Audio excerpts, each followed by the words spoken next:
Hello and welcome to the fourth edition of our Back in Business podcast. We've had a couple of weeks off to refresh our bodies and minds, and we've got Stephen and I here today.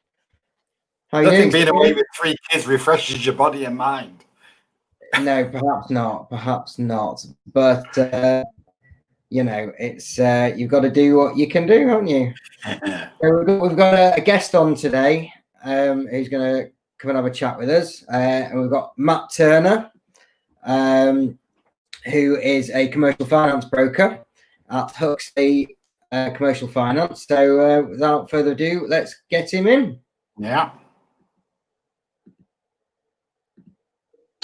Good afternoon. Hi, you all right? How are you? Yeah, good. Happy Monday. Happy Monday. Yes. If there is such a thing. I can't say it's been the happiest of Mondays. It's just been one of those today. Yeah, you've already seen the technical difficulties we've just had as we try to start this. Well, let's aim to push on then. Let's aim to push on. How are you doing? Yeah, really good. Well. Yeah, really good. Busy. As you can imagine, it's the last week of the month, so it's all hands to the deck. So a little bit of light relief with this was quite welcome. No, we never said it was going to be light relief. But so we met probably 2 or 3 weeks ago, perhaps slightly longer. Oh yeah, maybe I think it was 4 or 5? It was a few weeks ago anyway, and we had a good conversation. Indeed. And so we met through BNI, and for anyone watching who doesn't know what that is, that's the networking organization. And so we had a one-to-one, got on well. Yeah. And hopefully we'll be doing business together as time moves on. So as I recall, when we first met, you'd literally just started your new job during the middle of lockdown. Right during the middle of lockdown. So, so I started my new job the last week of July at Huxley Corporate Finance. Many people think it's a stupid time to make a move. However, it's proved to be a really, really good choice that I made to come and join the team at Huxley. And within the same week, joined BNI. The BNI group that I'm in, which is BNI Beyond. How are you finding BNI? Good, really good. It's nice that we meet by Zoom at the moment. I've so far had about 8 referrals from inside the group, which is brilliant. I've been able to deliver as well 8 referrals. So for people who don't know, BNI, as Rob said, is a networking group, which is fantastic. And the whole sort of prerequisite, it's called givers gains. So you give referrals to get referrals back, to make sure you can improve your network rather than the arduous cold calling. Gives you the opportunity to have a much more warm introduction to businesses and individuals. Yeah, no, it's good. It works for us, and ultimately we wouldn't have met otherwise. So that exactly. Yeah, it's great. How's it going at Huxley then? Are you enjoying it? Yeah, really good, really busy. So I know we're going to go into this in a bit. Obviously, with the coronavirus business interruption loan scheme coming to an end on the 30th of September, lots of not correct information delivered all over networks, thinking the whole scheme had been extended. But for businesses, it's the 30th of September. The lenders then have another 2 months till the 30th of November in order to make decisions and make payouts. So there was a little bit of miscommunication. So it's been a bit of a firefighting week, because you know what people are like, they pick up on the information that they like and sometimes put the jigsaw together wrong. So, but yeah, exciting times and busy at Huxley. How have you found the schemes? Have you found that they've been working okay, or? So my honest opinion is it's been a bit of an uphill battle with a lot of things, because it was positioned as almost free money, and it's not. It is a loan against the business. We saw a number of inquiries when it first came out, and we got a number of acceptances in my old role, and then bounce back loan came out. So the acceptances were under 50,000, so they automatically became bounce back loans. And it was like I put a lot of work into getting all the stuff we need, and then the bounce back loan came in, and it was self-certificate, very little information, no credit check, 25% of last year's turnover. So it was a very straightforward process, and it was brought in, and it has helped a huge number of businesses. Has it been a little bit abused by people? Yeah, I probably think it has. Have some people been told to get them when actually it was never going to be enough? If your business is turning over 1.2 million or whatever, and you've gone for 50 grand, it then makes the CBILS application that much trickier, because coronavirus business interruption loan scheme is from 50,000 and £1 up. So it means we have to get the bounce back loan paid off, because you can't have both of them. Just administration wise and getting a good understanding, it's not been the easiest scheme to follow. The banks being the initial lenders that were on the panel, fantastic. And then alternative lenders have come on. There's more alternative lenders have been put on only this week. So Conister Bank's just come on. Nucleus is a very new addition. iWalker, Funding Circle, Merchant Money has come on today. And they all work within a very similar sort of criteria. I will say some of them are easier to use than others, because some of them have got that algorithm bang on and it's working. Some of them are a much more manual process. So we've been working with the British Enterprise Fund, and they're very much a narrative lender. So actually, when there's been something, or shall we say an anomaly, so something that requires an explanation, they will look at it, because it's a whole manual process for them. Whereas the more automated algorithm-driven lenders, if there's any glitch at all in the whole sort of profile of the application, it just gets declined. And trying to get sort of decisions turned over purely because of the quantity of business that they're looking at, it can prove quite tricky. Yeah, there was a lot of rejections very early on the yes. for the CBILS. Yes, so when it first started, the banks were underwriting on their criteria. Yeah, and I don't work for the bank, but I do believe they changed it to more of the CBILS criteria. I think the company in difficulty at the end of 2019 was a bit of do you know what I mean? A bit of a unknown quantity. It wasn't particularly taken that seriously. But I think the banks and the lenders have done their absolute best to work out. And I've seen a lot of rejections that have come from the bank that I've managed to assist companies with, which is good, because the decision from the banks were taking 6 to 8 weeks, which is just hell for a business owner. Yeah. It's just outrageous. However, they seem to have got on the game again now. And if you get declined by the bank, they tell you sooner rather than later, because I think there's a lot of people that have gone. People would rather get a quick no than a slow no, because they can go and find something alternative. However, I will say with the panel that we work with, lots of CBILS stuff on asset finance, lots of reworking of existing finance into the CBILS scheme, which has been good, which helps alleviate people who are really struggling with payment holidays. So maybe coach company that does the school run, for example, their business just went out the window straight away. And we've managed to rework their finance into a new CBILS loan for asset finance with the same provider. But what it's done is alleviated any stress, which is really, really good. And I know there's quite a lot of companies doing that. Been quite surprised by how the invoice financing CBILS facility has worked, or in my opinion, not particularly worked. It seems to follow a slightly different criteria than we expected. So invoice financing, as you'll know, is when people invoice for services and products in arrears, and it goes straight to a lender and they pay 80% of the bill straight away, of the outstanding invoices straight away. And then the client or the company can chase. I thought there'd be a lot more fees reduced on that, but not as rosy, shall we say, in the deliverance of that particular product. Okay. So what do you think the future is for finance? Do you think it's going to be harder to get, easier to get, using a lot harder? I think it'll be a lot harder, and this is my opinion completely.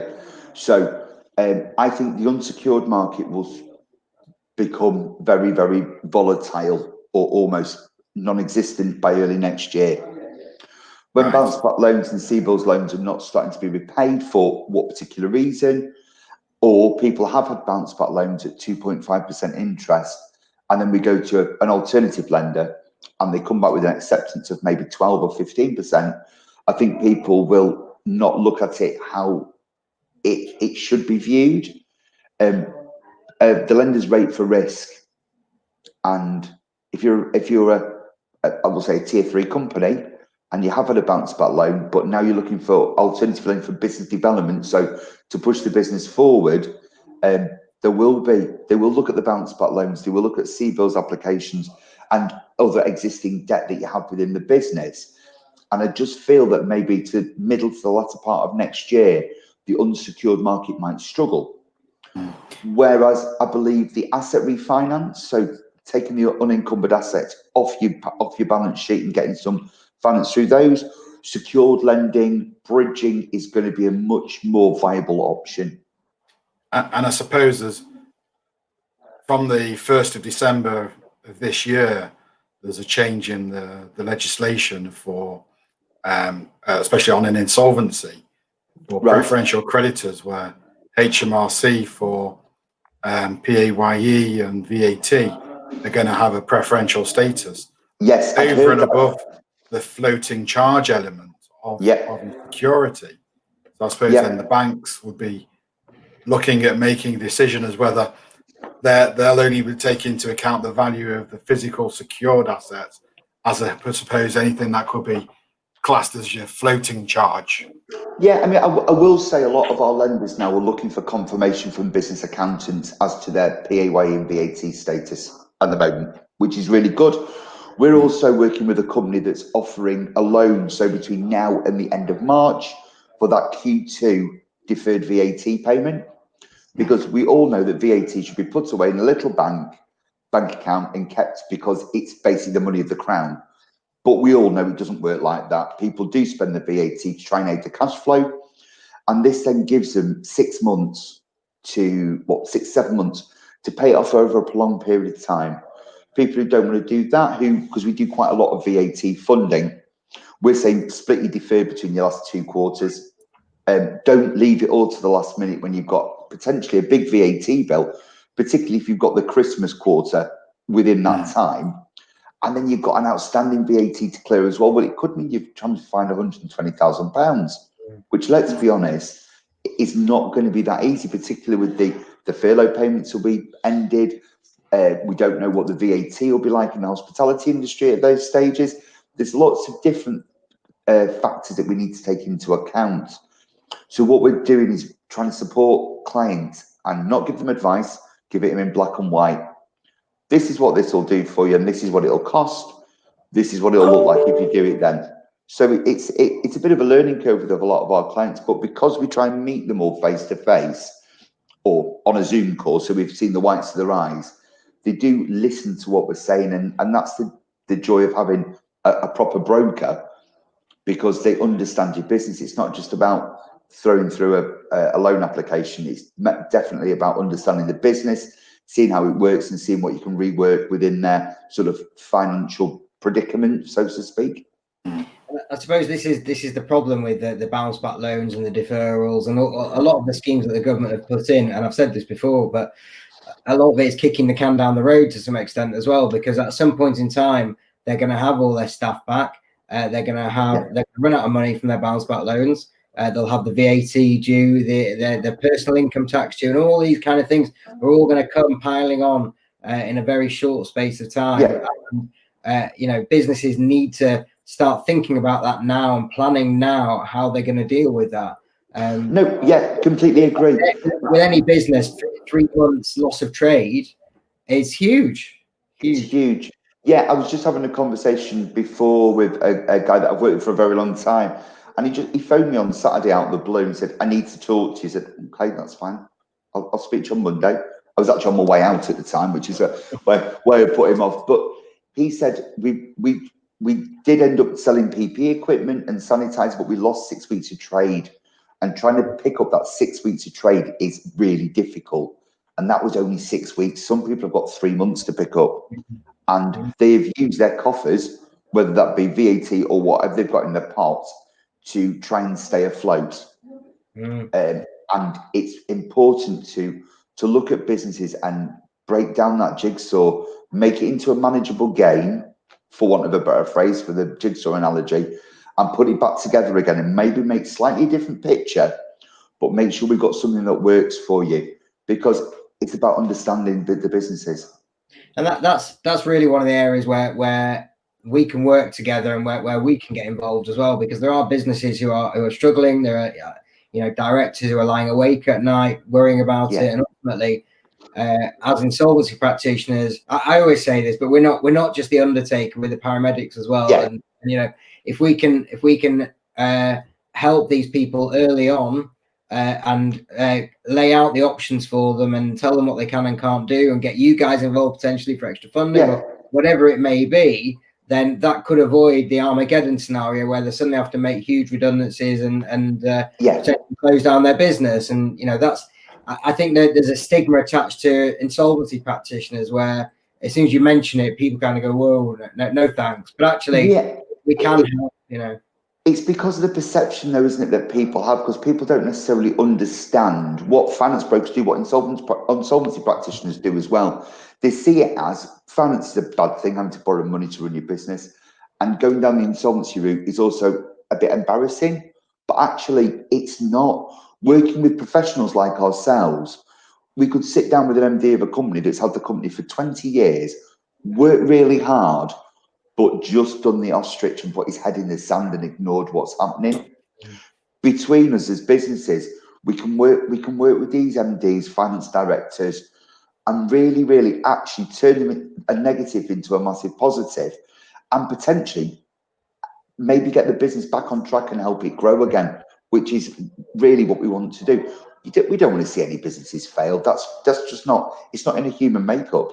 No. I think the stigma is disappearing a bit as well, from with all these high street companies, which are, you're hearing the big named companies which are going into administration. But you hear it going into administration, you still go to the likes of the Trafford Centre or whatever, and you look around and say, well, these companies are still here, it's still trading. How's that happening? Do you think that's because it's become more relatable to people? People understand it a bit more. And they said in the old days, then previously, if a company goes into administration, it's gone, boom, there you go. So British Home Stores, for example, we've seen the demise of British Home Stores. Now, insolvency people, everybody, creditors, we all want to work together to keep that business going, because actually, if you keep going, you make money, everyone gets the money back, and it's a much better outcome than it's gone and it's done. You're right. Nobody wants to see businesses fail. I think the message is we can help, and there are always options available. And I think that's the key message for us to get out to people. I don't think anybody should be in silence, burying their head in the sand, and figuring out where the next deal's coming from. Exactly. What you don't want to do, like you said, you don't want people who own businesses having sleepless nights. It's not healthy for you, because you can't perform properly to get your business back on track. And also seek advice from people who know the industry. And do you know what? I would say, I know you guys are, I certainly am. And I would have said any business professional, if somebody approached them with a question and they'd just help them. It's not all about a chargeable service that we can make. It's about helping people and growing the economy, because we all want to thrive, and you want to get businesses back to going. I want to get the finance industry back to where it is. I think it's really important that we all work together, and business owners out there do seek advice from professionals, because do you know what? It might seem like a silly question to you, but you never know what the response might be, and it could absolutely save your business.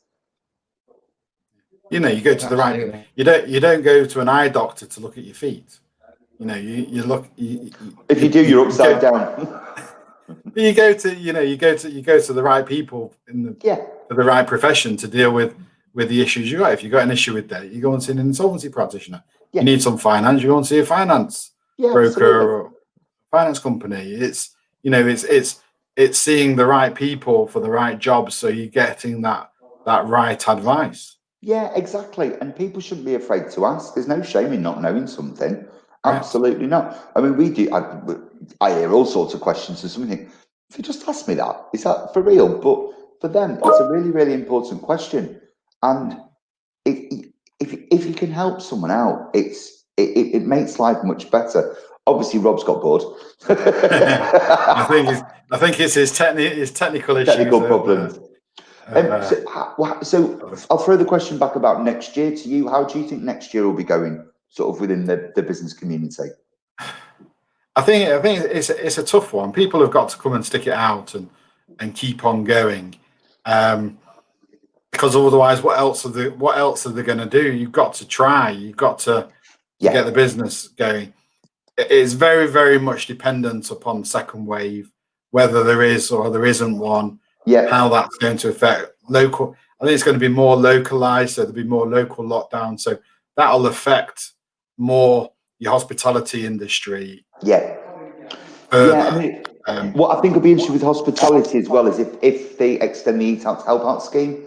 I think that's a fantastic help. I've taken advantage of that, which was brilliant. But I think the hospitality is going to be the worst affected place if we get a second outbreak. Very, very, very much so. So that's a sector which definitely needs help and probably has the lower earners of the world working in that sector as well. Yeah. So the knock-on effects can be quite significant. Yeah, absolutely. It's a guessing game, really. It's a bit of a. You just don't know, because there's so many different factors that play, and you're balancing the economy with health. Yes, exactly. And hopefully, I mean, the thing is, a lot of people complain about the change of sort of protocol, for want of a better phrase, for quarantining, etc. They're doing it on the hoof, and they're trying to do the best for everyone, because it's a global pandemic, and we could never have been set up to do it.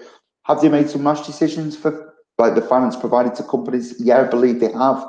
Have they done the best what they thought they could do in order to get those funds out into the industry? Again, for me, they really have. No, that's good. Yeah, I don't think they can please anybody any of the time. That's the problem. Well, yeah, there's always going to be people shouting. It's very business and money generally. It's very emotive. Yeah, and I'm not sure what they could do. I mean, things. I'm surprised by the second wave of the self-employment funding. So the funding for the self-employed people. I've helped with some people with that, and I was surprised that the questions were the same as the first time round. And again, it's just a self-certification, no proof of bank statement, nothing like that, which I was surprised to see. I thought it'd be a bit more of a self-certified situation. Well, this is for the furlough scheme. Yeah, the self-employed furlough scheme. Yeah, I think. Well, ultimately, HMRC they've got the right of investigation on an individual's tax return, and they'll also see. You're going to have to the money will be declared on your tax return. Yeah, it does say that on the application. To see, has your wage increased or decreased in that period of time? So they'll work out. If you've made a fortune and claimed, they're going to think, hang on, that's the red flag. We're going to look a bit further into it. They can see you've nosedived in your earnings. Well, it's like, well, we've helped you out. Yeah. Which is fantastic, and I know the funds have been paid within 3 days, which is a great turnaround. I think the self-employed felt they'd been left out a little bit, but Rishi and Boris obviously had so much to do in such a short space of time. You can't help everyone, and there's always people who are going to fall through the cracks. Yeah, the ones that have really lost out are the directors of the businesses who take minimum wage and rely on dividends. Yeah. If the dividends aren't there, they can't take the wage, and they're not furlough. They don't get the full furlough money. It's insufficient for them, and that's a real one which I think has lost out. I think they expected directors to have money in the bank. I think that's sort of the preconceived idea that we have. However, have they helped most people? Yeah, I don't think they've done that bad a job. some of the stuff has rolled out very quickly, and it's not been greatly. The activity of it's been poor, but actually, yeah, all in all, I'd just like us to get back to a little bit more normal, really. I mean, and for us, lenders, yeah, but our alternative lenders are lending again now, non-CBILS, straightforward, business development loans. If you got, it's not working capital, it's business development. If it will increase or expand your business, whether that's for new recruits, for a refurb, for a rebrand, the lenders are actively wanting to lend for that sort of funding, which is great news for us. That's fantastic. So it's clear, you know, there is opportunity out there, and it's huge. It's working hard to make it work, and that's what, you know, that's what it comes down to. And hopefully next time that you come on our podcast, we'll be doing it face to face. Fingers crossed. Yeah, I will just mention as well. I mentioned to Stephen earlier when we were chatting. We've seen a huge increase of new starter applications. So we have access to funding that's done. It's a personal loan for business use. So we can get up to £25,000 per director, and it's completely government backed. So we've seen a massive increase in that and a huge success rate in positive application results. Well, listen, Matt, it's been really lovely talking to you. Fab. And we're now coming to the end of your slot. Fortunately or unfortunately, I'm not quite sure for you which one that is. I'll let you decide that. It's been an absolute pleasure having you on, and we hope to chat with you very soon. Fab, brilliant. Well, thanks, Rob. Thanks, Steve. Yeah. I'll speak to you both soon. Thank you. All right. Take care now. Take care. Okay, Stephen, it's time to wrap it up. That went very well, apart from a few technical difficulties from Mike. we got through it eventually. Indeed. All right. Thanks everybody for watching. Thank you. Bye. Take care. Bye.